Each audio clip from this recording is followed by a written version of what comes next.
When you see one of those massive military drones cutting through the sky, it's pretty wild to think about.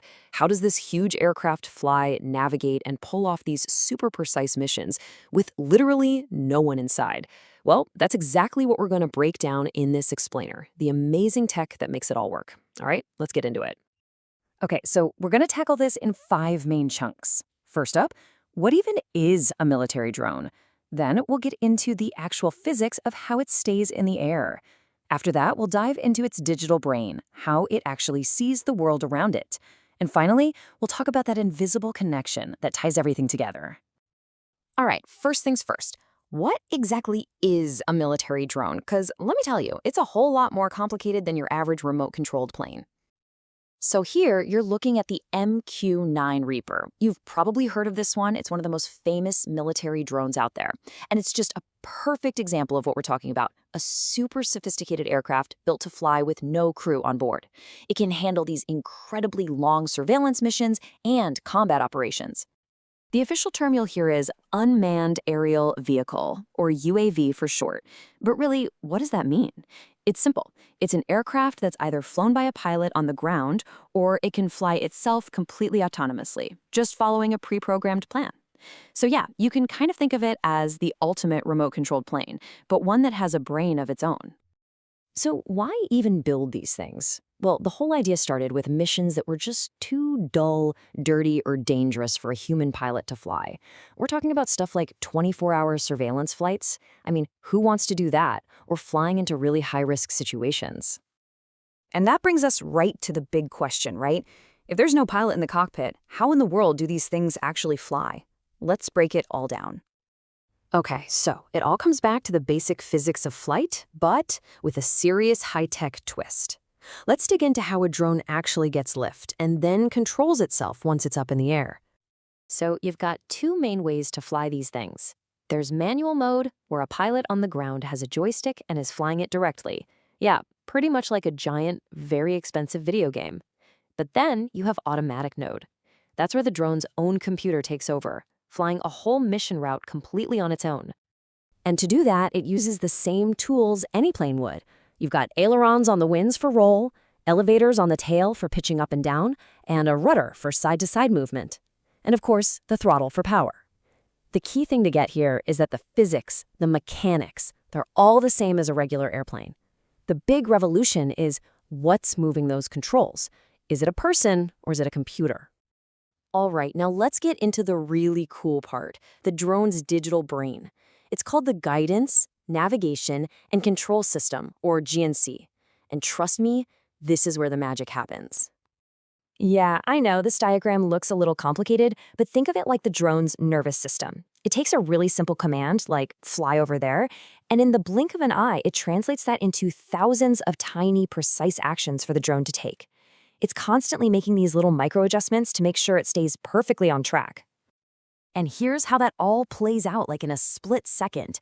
First, the path planner figures out the waypoints, the dots on the map it needs to hit. Then the path following system calculates the perfect route and is always correcting for things like wind. At the same time, attitude control is making sure the drone stays stable and pointed the right way. And finally, the actuators are the little motors that physically move the flaps and rudder.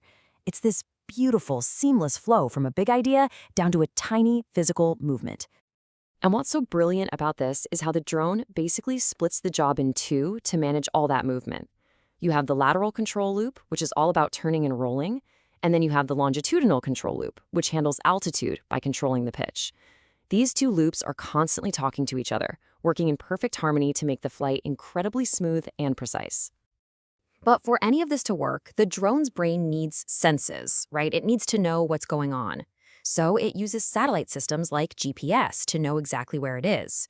Inertial sensors tell it how fast it's accelerating or turning.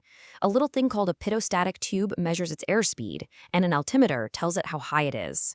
All of this data gets fed into that GNC brain in real time, which is what lets it make those constant, split-second adjustments.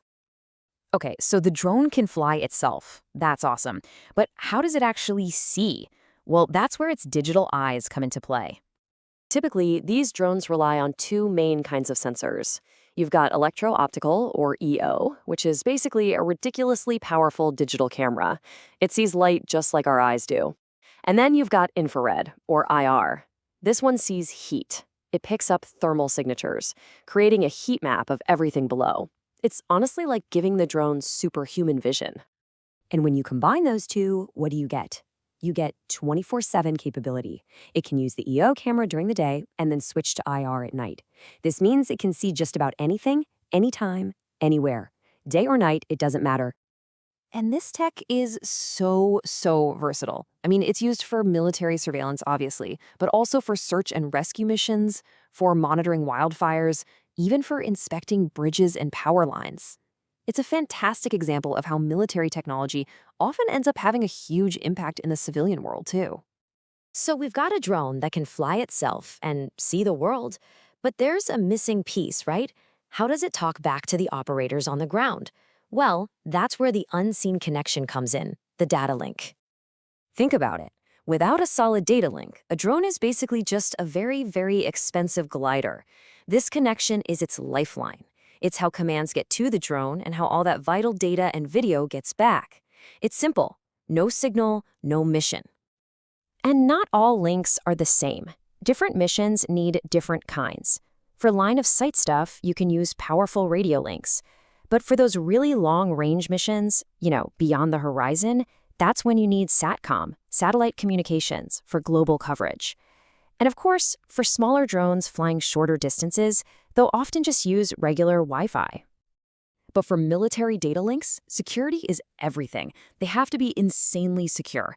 We're talking heavy-duty encryption to protect the data, anti-jamming so the signal can't be blocked, anti-spoofing so no one can hijack it, and even stealth features so the signal itself is hard to detect. It's basically a digital fortress wrapped around that connection. So when you put it all together, it's that smart GNC brain, the powerful EO/IR eyes, and that constant secure data link. That's the trifecta. Those three systems working together in perfect harmony are what make this whole unmanned flight thing possible. It really is a remarkable machine. And all of this kind of leaves us with a big question for the future, doesn't it? As these systems get more and more autonomous, more intelligent, where do we draw the line between something that's just a tool and something that's more like a teammate? That line is getting blurrier every single day. So what do you think?